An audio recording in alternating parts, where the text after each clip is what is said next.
Hermanos, este es un tema muy importante, pero también algo escabroso, dijera a nuestro pastor Martín ayer,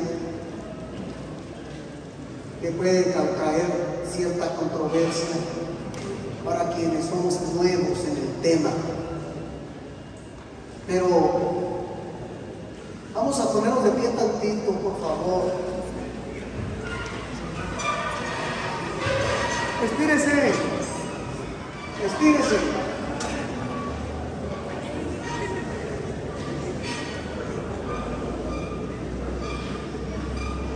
Amén, gloria a Dios. Respire profundo.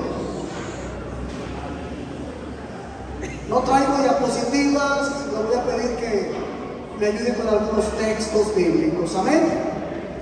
Raíces hebreas para la interpretación bíblica,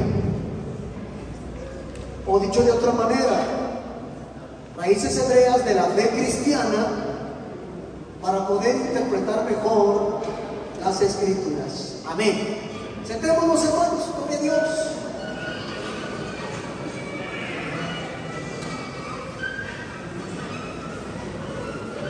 La interpretación de la Biblia es más difícil de lo que aparenta, porque fue escrita para un pueblo y una cultura muy distinta de la nuestra. Hemos escuchado hablar de la hermenéutica, que son reglas de interpretación. Cuando hablamos de nuestro idioma, para entender lo que estamos leyendo en su contexto adecuado. Pero cuando hablamos de una escritura que fue escrito en otro idioma y que pasó de un idioma a otro antes de llegar al español, hay mucha cultura, hay mucho contexto cultural que se perdió, que no se pudo traducir. ¿Cuántos están aquí? Hay muchas cosas que no se tradujeron, que no se plasmaron. Y de eso vamos a hablar un poco para acercarnos más. Hermanos, por mucho tiempo los estudiosos de la Biblia tenían inhibiciones o limitaciones para entender el trasfondo cultural. El mismo hermano que nos hizo el favor de darnos el legado de la Reina Valera, el Casiodoro de Reina, un sacerdote convertido al Evangelio en la época de la Reforma, escribió la Biblia, que ahora se llama Reina Valera, la que más leemos nosotros. Amén. Y este hombre tiene una nota marginal al último y dice: lamento no haber podido tener el texto hebreo en mis manos al término de mi tarea de haber traducido la Biblia del griego. Hice lo mejor que pude, pero no es lo máximo. Alguien puede superar esta obra, dijo. Ahí se los dejo de tarea. Por eso la Biblia Reina Valera tiene como tradición revisarla. Hay revisiones distintas en distintas épocas. Él no conocía, por ejemplo, el texto arameo llamado la Peshita,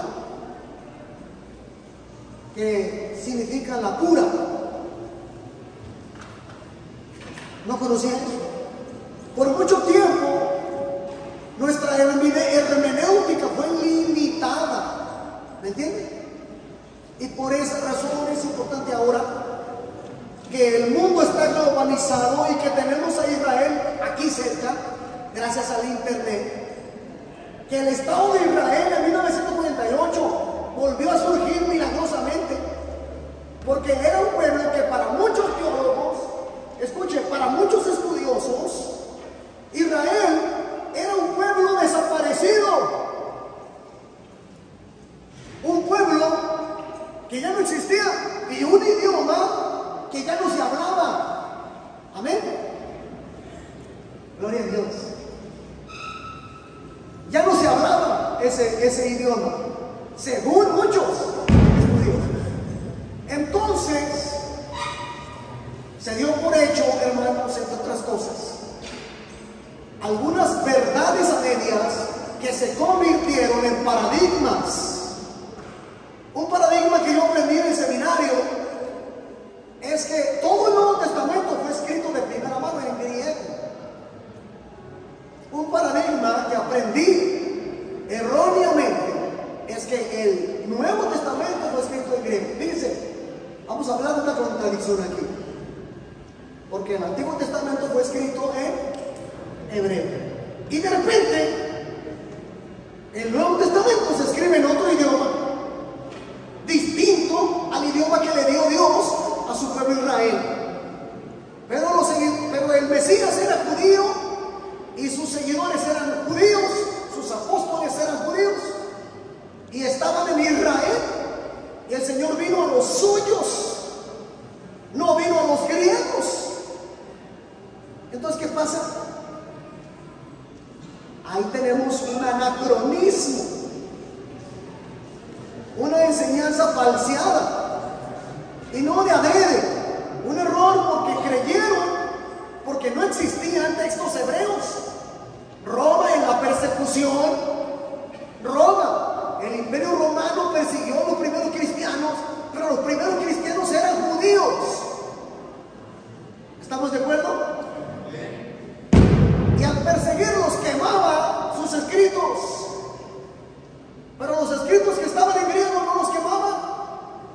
Ellos respetaban la cultura griega, los romanos, y la escritura griega. Entonces, por eso tenemos puros papiros griegos, pero no quiere decir que no se haya escrito en hebreo.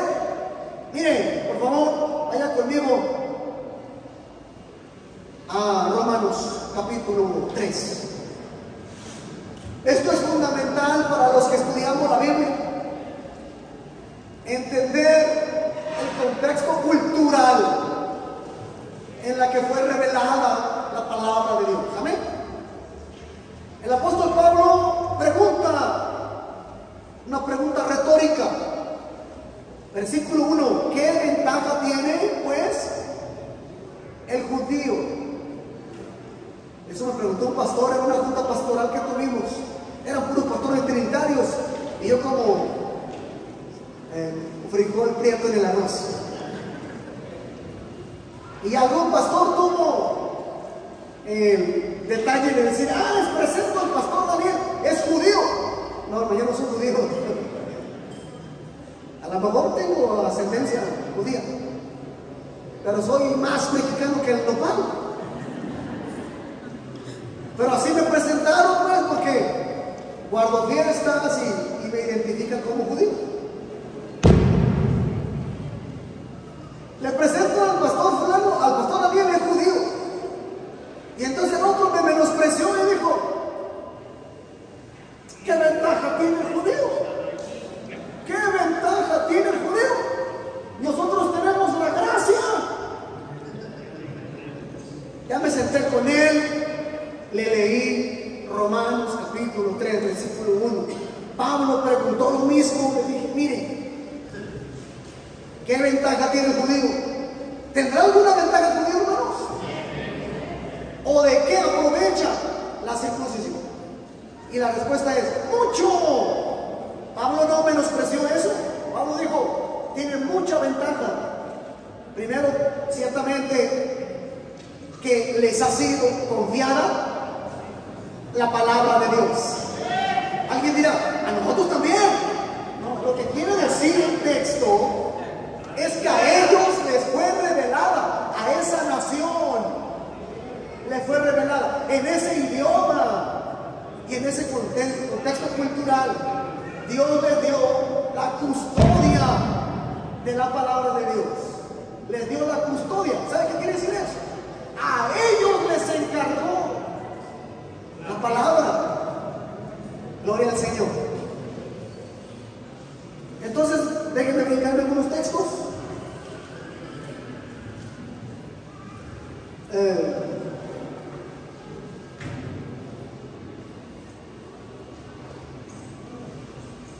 Sí.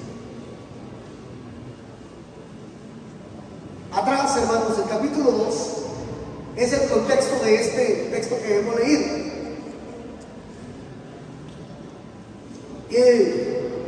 El versículo 17, el verso 17, amén, de Romanos 2. He aquí, Pablo le va a hablar al judío de raza. Pablo le va a hablar al pueblo de Israel y dice: he aquí, tú tienes el sobrenombre de judío. ¿Por qué sobrenombre? ¿A poco no era judío? Sí, pero para la época del segundo templo, para la época en que Jesús vino, escuche bien esto, hermanos, solo se conservaban 2 tribus y media en el reino de Judá. Los judaítas, los benjaminitas y parte de la tribu de Leví. 10 tribus habían desaparecido, estaban dispersas entre las naciones, y solo el reino del sur, con su sede en Jerusalén, los judíos, permaneció como reino. Amén. Entonces, pues, ¿por qué le dice sobrenombre de judío? Porque había como 3 tribus ahí, pero a todas se les decía judíos. Esto es un contexto importante que entender esto. He aquí, tú tienes el sobrenombre de judío y te apoyas ¿en qué? Y te apoyas en la ley y te glorías en Dios. Fíjense que está hablando muy bien, está exaltando al judío. Pablo, te apoyas en Dios porque tiene la ley. Amén. Verso 18. Y conoce su voluntad. Pregunto, ¿el judío conoce la voluntad de Dios? Sí, porque conoce la ley. Amén. Y conoce su voluntad. E instruido por la ley, ¿apruebas qué? Lo mejor. Lo mejor. El que conoce la ley de Dios sabe aprobar lo que es mejor. Amén. Verso 19. Y confías que eres guía de los siervos. ¿Quiénes son los siervos, hermanos? ¿Quiénes son los siervos? Si el judío es el que tiene luz, ¿quiénes son los siervos en este contexto? Las naciones gentiles. Amén. Que son idólatras y que no tenían las escrituras. Amén. Eres luz de los que están en tinieblas, instructor de los indoctos, maestro de niños, y que tienes en la ley, ¿qué cosa? La forma de la ciencia y de la verdad. En la ley de Dios está la forma de la ciencia y la verdad. El mandamiento de Dios tiene ciencia y tiene verdad. Amén. Y entonces ya, después de levantarlo, exaltarlo, ahora lo va a tirar porque tiene mal testimonio. Tú pues, que enseñas a otros, no te enseñas a ti mismo. Tú que predicas que no se debe hurtar, ¿hurtas? Amén. Hasta ahí el contexto, hermanos. Muy bien, entonces, interpretar las escrituras es una tarea no fácil. La escritura fue escrita en hebreo para un pueblo llamado Israel y traducida al griego por primera vez en la historia, aproximadamente hace 2500 años, llamada, la primera traducción se llamó la Septuaginta. Hace más de 2270 años aproximadamente, la Septuaginta. ¿Quién la tradujo? 70 judíos masoretas.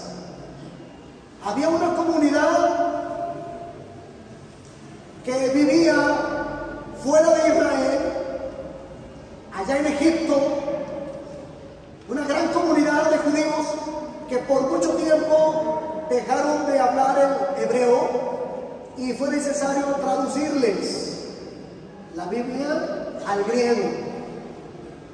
También era una curiosidad que los griegos tenían. Tener la Biblia en su idioma. Era una curiosidad que el rey Ptolomeo II mandó hacer esa magna obra por primera vez en la historia. Hace 2270 años se tradujo la Biblia del hebreo al griego por primera vez. Muy bien. La cultura hebrea, como la del Medio Oriente, es extraña para los que somos de Occidente. Y tenemos, por ejemplo, los días que se cuentan al revés. Los días se cuentan al revés. Estos detalles que les voy a mencionar son importantes para cuando usted esté leyendo la Biblia. Amén. Por ejemplo, el día empieza en la noche. Curioso, ¿verdad? Cuando se mete el sol, empieza el día, bíblicamente hablando. Está escrito en Génesis capítulo 1. Y fue la tarde y la mañana el día primero. ¿Por qué dice la tarde y la mañana y no la mañana y la tarde? Porque por la cultura en la que se escribió la Biblia. También las horas, hermanos. También la escritura. ¿Sabe cómo se escribe? ¿Cómo se escribe en Medio Oriente? De derecha a izquierda. De modo que para agarrar un libro hay que agarrarlo al revés, de la última pasta. Entonces es el mundo al revés para nosotros. Y por eso, por no entender eso, la tradición católica nos heredó, se me olvida que estamos grabando. Por no entender eso, la tradición católica nos heredó una confusión, por ejemplo, una de tantas, la muerte y la resurrección de nuestro Mesías, que Él resucitó al tercer día. Y el tercer día para nosotros significa de un día para otro. Pero la Biblia dice que tenía que estar 3 días y 3 noches en la tumba. Son 3 días de 24 horas. Por lo tanto, no pudo haber muerto el viernes y no pudo haber resucitado el domingo temprano. ¿Cuántos están aquí? Necesitamos la cultura hebrea para entender bien el texto. ¿Estamos de acuerdo? Para no dejarnos con la confusión, muchos ya lo saben, pero otros no. El Señor muere el miércoles 15 de Aviv o de Nisan. El miércoles era entre las 2 tardes, es una expresión hebraica. Entre las 2 tardes significa a las 3 de la tarde. Miércoles para la caída del sol del jueves. Se mataba el cordero a las 3 de la tarde y se cenaba después de la caída del sol en la noche. De tal manera que él fue sepultado el miércoles a las 6 de la tarde en la tumba. El jueves a las 6 de la tarde fue un día, el viernes a las 6 de la tarde fueron 2 días y el sábado a las 6 de la tarde se cumplieron 3 días. ¿Cuándo resucitó realmente Jesús según nuestra percepción occidental? El sábado. Según nuestra percepción occidental, el sábado en la noche Él estaba resucitado. Pero según el lenguaje hebreo, era el primer día de la semana, o sea, la primera hora del día del domingo era el sábado en la noche. ¿Me captaron? Si no entendemos esas cosas básicas del hebreo, de la cultura hebrea, estamos bien catolizados. Bien catolizados. Amén. Gloria al Señor. Amén, María. Gloria al nombre del Señor. Amén, hermanos. ¿Cómo ven? Si no nos sumergimos en el contexto hebraico en el que se escribió la Biblia, el texto está codificado y encriptado para el gentil que no conoce nada de la cultura hebrea. Pues aunque ya tenemos la Biblia traducida a nuestro idioma, no ha sido posible captar o recuperar toda su riqueza literaria y toda la cultura hebrea al momento de traducirla. Existe una gran riqueza que se ha quedado afuera de nuestro alcance al traducir la Biblia, sin considerar la cultura, el pensamiento y la enseñanza hebraica. El pastor Manuel nos mencionaba el ejemplo de Mateo 19:24. Otra vez os digo que es más fácil pasar un camello por el ojo de una aguja que entrar un rico en el reino de Dios. Si usamos una exégesis, solamente la gramática del español, tendríamos que llegar a la conclusión forzosa de que los ricos no se pueden salvar, o sea que es imposible que entren al reino de Dios. El texto literalmente dice eso, porque así como es imposible que un camello ni colado puede pasar por el ojo de una aguja, pues tampoco el rico se va a salvar. Si es más fácil que un camello entre por el ojo de una aguja a que un rico entre al reino de los cielos, entonces no se va a salvar el rico.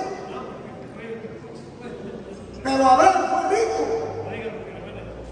El patriarca Abraham fue rico. Y hubo en la iglesia ricos que se convirtieron al Señor y que eran de bendición para la obra de Dios. Entre los que siguieron al maestro está José de Arimatea. Creo que fue el que prestó la tumba, ¿verdad? Solo las tumbas que eran labradas dentro de cuevas eran de ricos. ¿Vamos? Como está escrito en la profecía, que el Mesías iba a morir, iba a estar en una tumba de ricos. Gloria al Señor. Muy bien, hermanos. No considerar la cultura de la época nos trae serios problemas con las conclusiones. Es decir, si interpretamos que el texto al español quiere decir lo que quiere decir, tendríamos que aceptar que es imposible que los ricos entren al reino de Dios y que para lograrlo deben deshacerse de sus riquezas. Para eso, por eso, ¿acaso lo que enseña el Mesías a los ricos? ¿Que todos deben deshacerse de sus riquezas? No. Hay al rico joven le dijo: deshazte de todo y sígueme. Era un asunto particular porque lo estaba llamando a ser su discípulo, como a Pedro, como a Juan, como a Andrés. ¿Amén? En cambio, al acercarnos a la cultura hebrea bíblica, descubrimos mucho más claridad de lo que Dios nos quiere decir. Sabemos que el ojo de una aguja no es una aguja de tejer. Amén. Hay varias interpretaciones, pero la más sencilla es esta.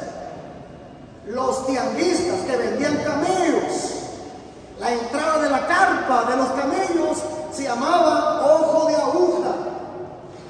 Y la dificultad era de que el camello tenía que entrar de rodillas y se necesitaban, ¿cómo se llaman? Garrochas para que entrara el camello, para que el ojo de la aguja que se iba a atorar en la corona, pues se desatorara y entraba el camello. Pero todos los días entraban y todos los días salían los camellos del ojo de la aguja.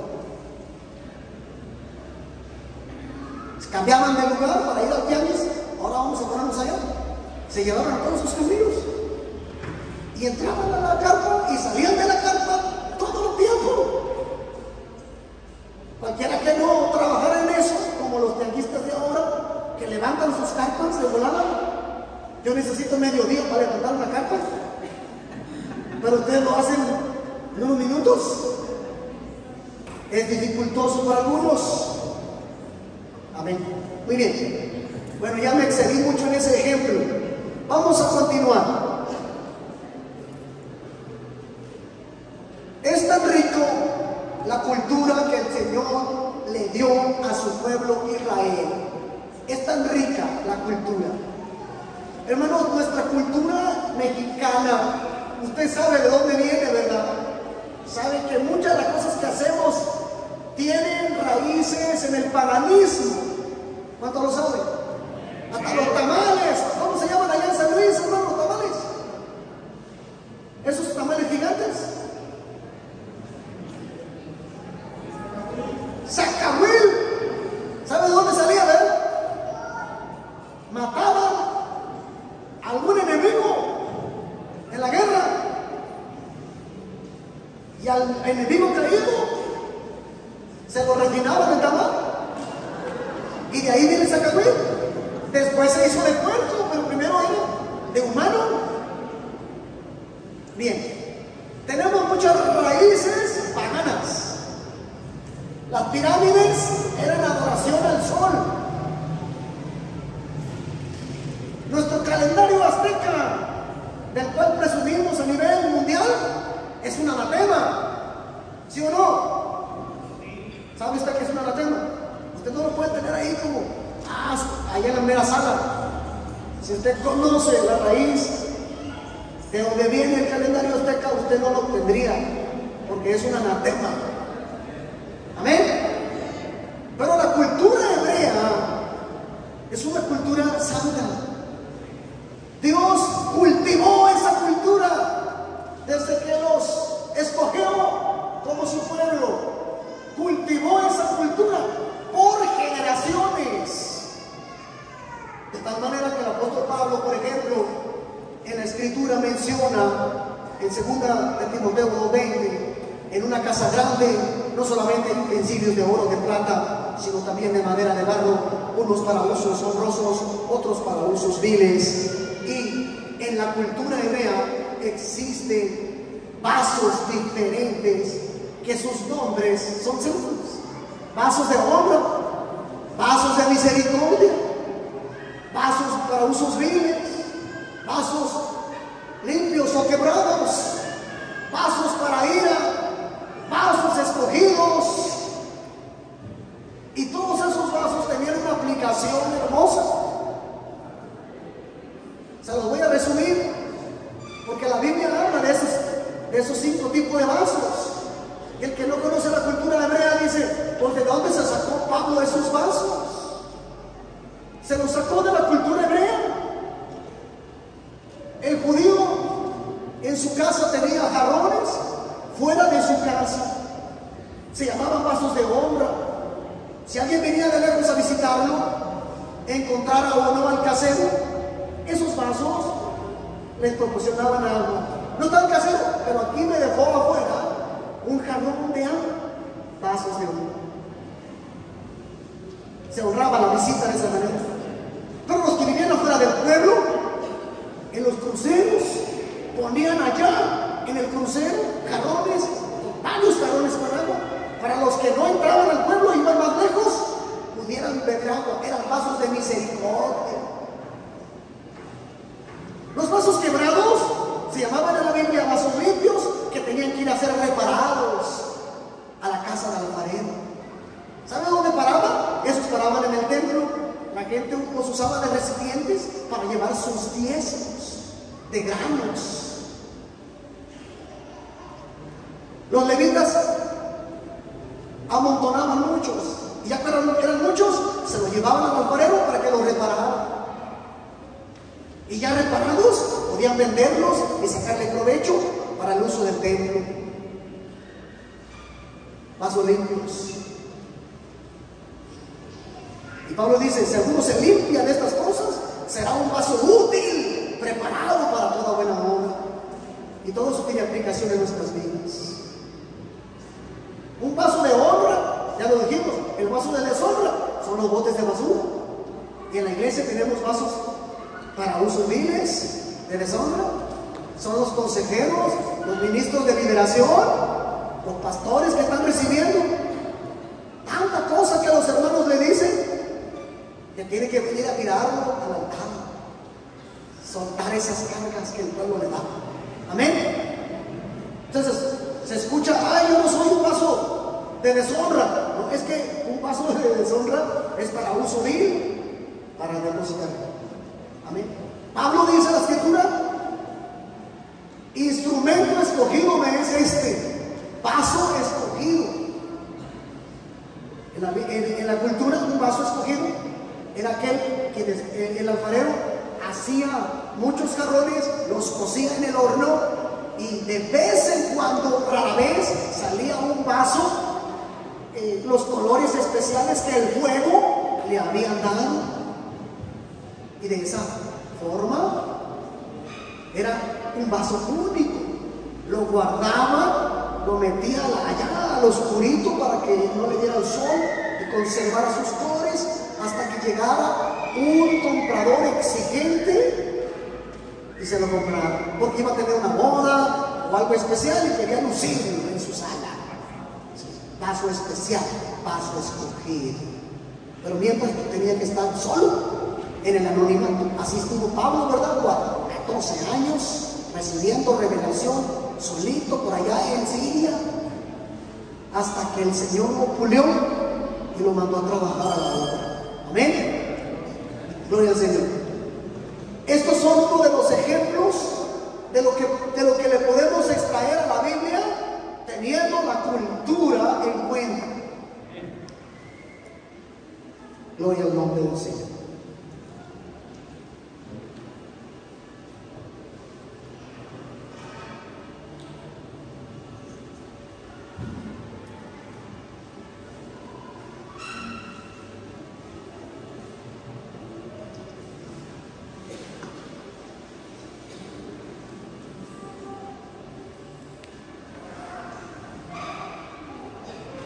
Me voy a brincar algunos de los asuntos que, para no ser repetitivos, nuestro pastor ya nos comunicó acerca del contexto.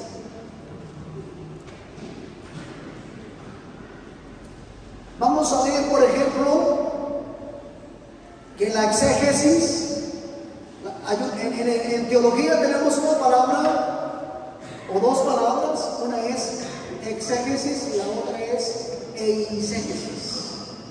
La exégesis es extraer del texto y su cultura lo que el Señor, la riqueza, la enseñanza, la doctrina que hay dentro de ella.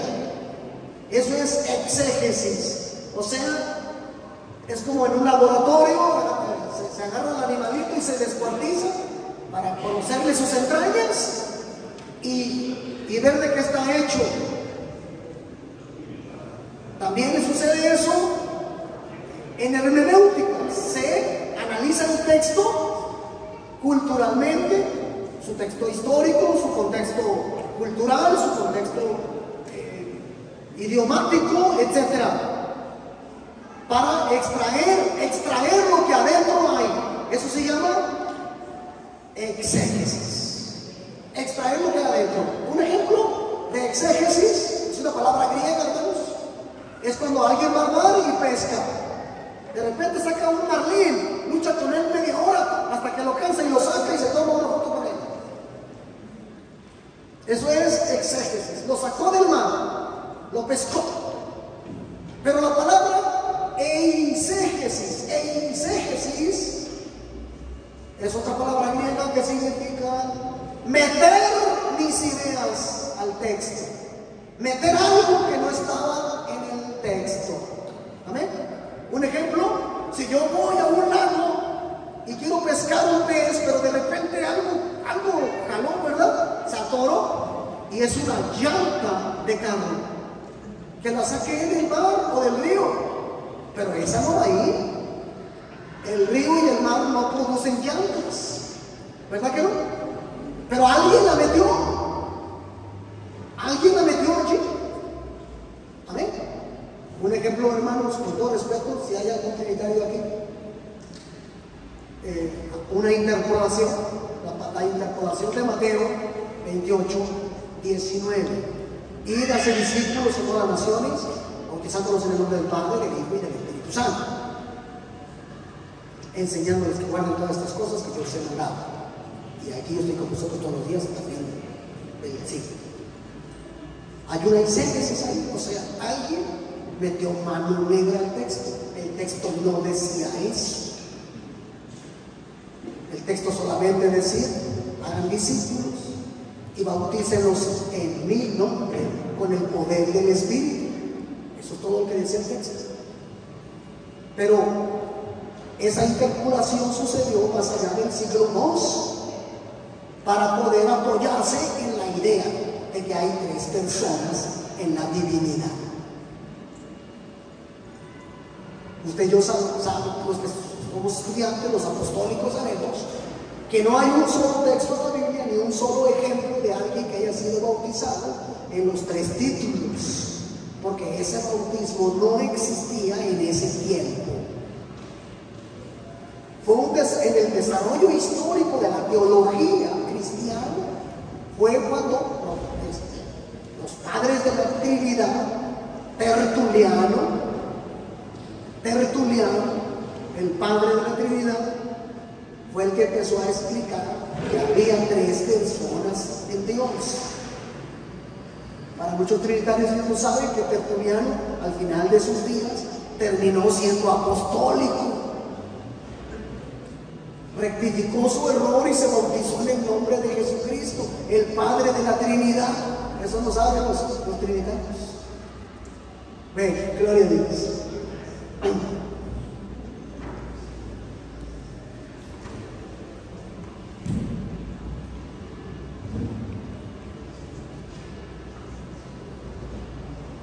Otro paradigma, hermanos, que he escuchado acerca de los idiomas, dicen que el hebreo, el idioma hebreo en el que está escrita la Biblia del Antiguo Testamento,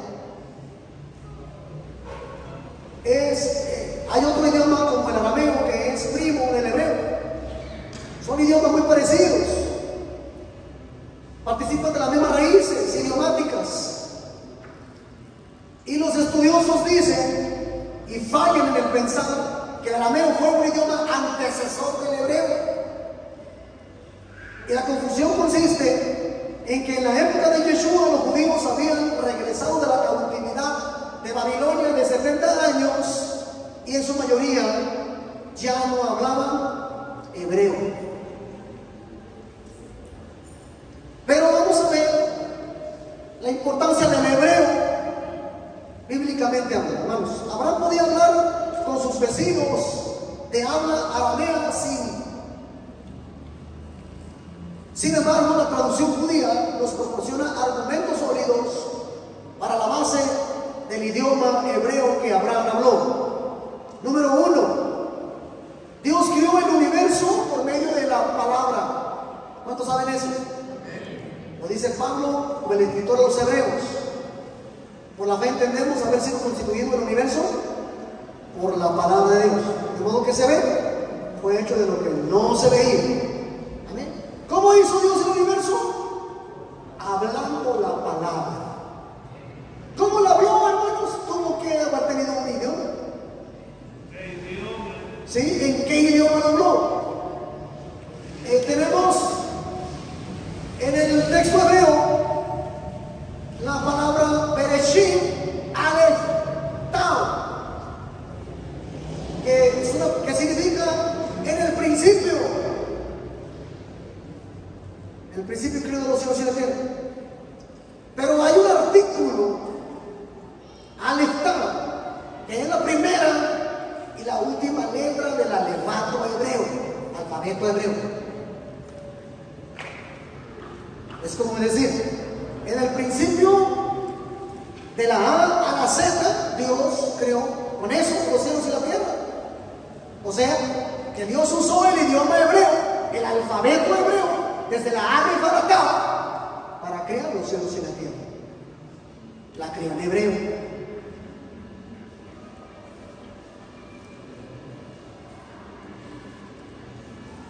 Número 2, Adán fue creado con facultades del habla y se comunicaba con Dios, platicaban. ¿En qué idioma platicaban? ¿Era un idioma divino? ¿Era un idioma del cielo? Siguiendo la lógica bíblica, tuvo que hacer el mismo idioma con el que hizo el universo. Número 3, los descendientes de Adán por 12 generaciones hablaron el mismo idioma 11:1. Tenía entonces toda la tierra una sola lengua y unas mismas palabras. ¿Qué idioma era? El hebreo.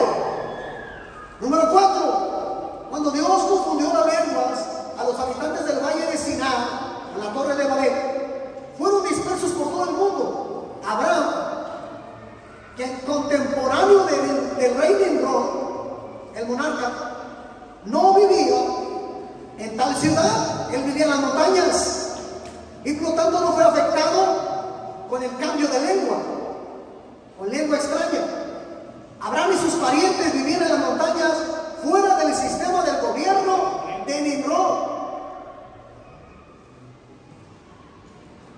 Número 5. Abraham se le llama el hebreo, cuyo significado es el cruzado, el que cruza. Algunos sabios sugieren que se lo llevó Dios por atravesar el río Jordán para poder llegar a Canaán. Otros sugieren que es porque podía hablar varios idiomas de los cananeos, el que cruza por los idiomas. Abraham podía hablar con el cananeo, el jebuseo, el eteo, el hitita, etc. Y a todos les entendía.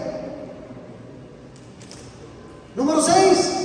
La tradición milenaria de los judíos conserva las escrituras en hebreo antiguo, y tanto en el templo como en las sinagogas estaba prohibido hasta hoy leer la Biblia en otro idioma. Ellos se saben los custodios de la revelación. Amén. Fue necesario traducirla por primera vez al arameo en el periodo después de la deportación de Babilonia para la gran mayoría de judíos que aprendieron el arameo que se hablaba en el imperio y eventualmente fueron olvidando su idioma. Las siguientes generaciones. El segundo idioma en el que fue traducido la escritura del hebreo al griego por el periodo intertestamentario, por la misma razón que una gran población de judíos en la diáspora y una gran comunidad que hablaba en griego en Alejandría de Egipto. Esa Biblia ya la mencionamos, la Septuaginta. Amén. Número 7. Pablo el apóstol se convirtió a la fe del Mesías Yeshua por un portento camino a Damasco, como él mismo describe: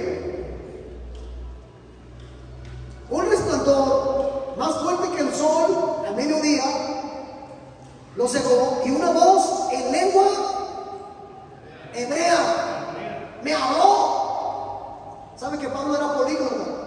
Pablo hablaba griego,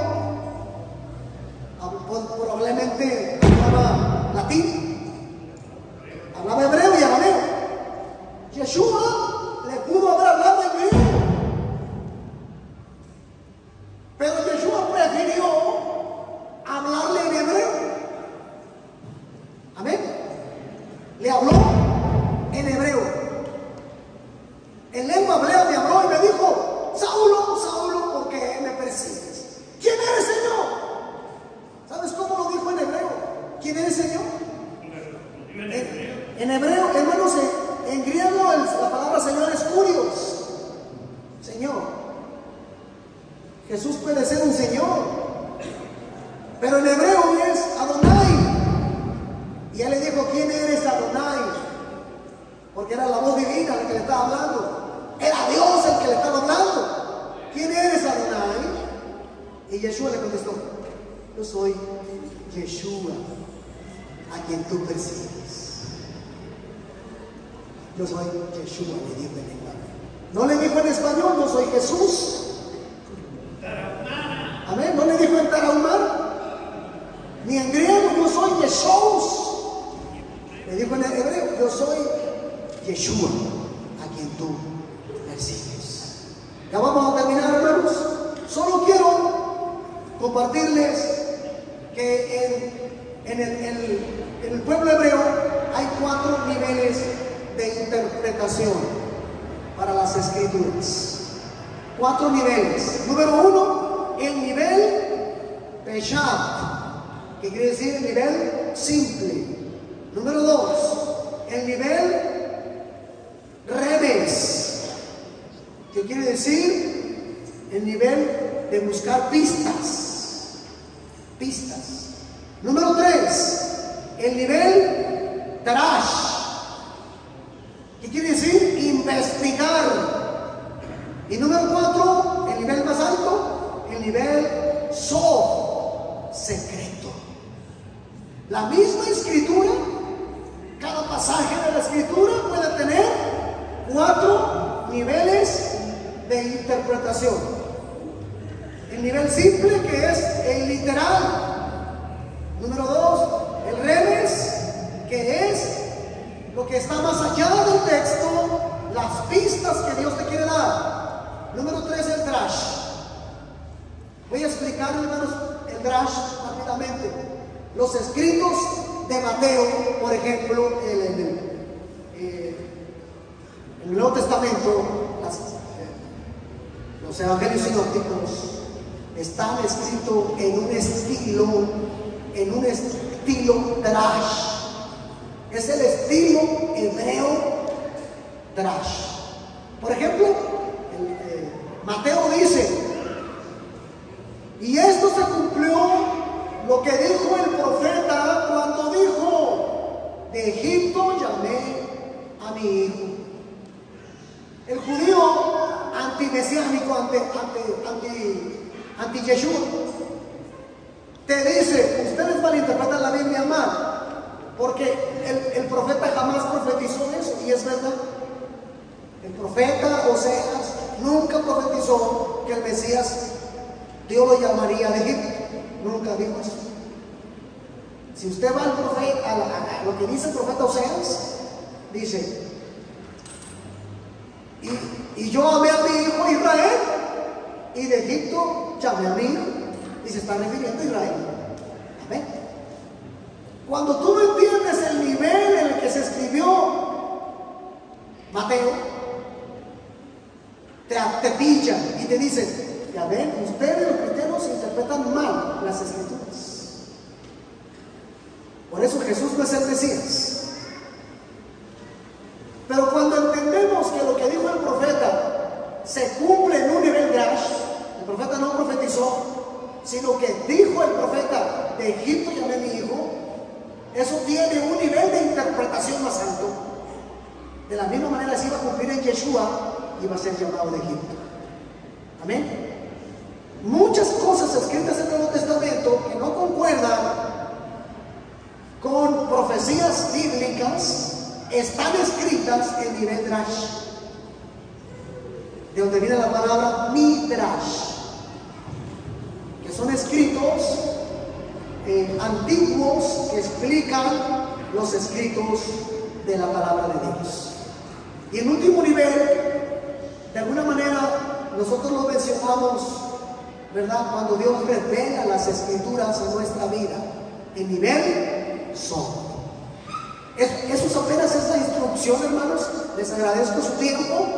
Y lo que he querido hacer en esta introducción es explicarles lo maravilloso, las riquezas que tiene la rica savia del olivo natural en la cultura que Dios nos dejó con su pueblo Israel. No desdeñemos, no despreciemos la interpretación, ¿verdad? Para entender las escrituras necesitamos volver a las raíces hebreas de nuestra fe cristiana para romper paradigmas y quitar muchos malos entendidos. Hay que revisar muchas doctrinas que tenemos a la luz de las raíces hebreas. Muchas gracias, hermanos. El Señor le bendiga.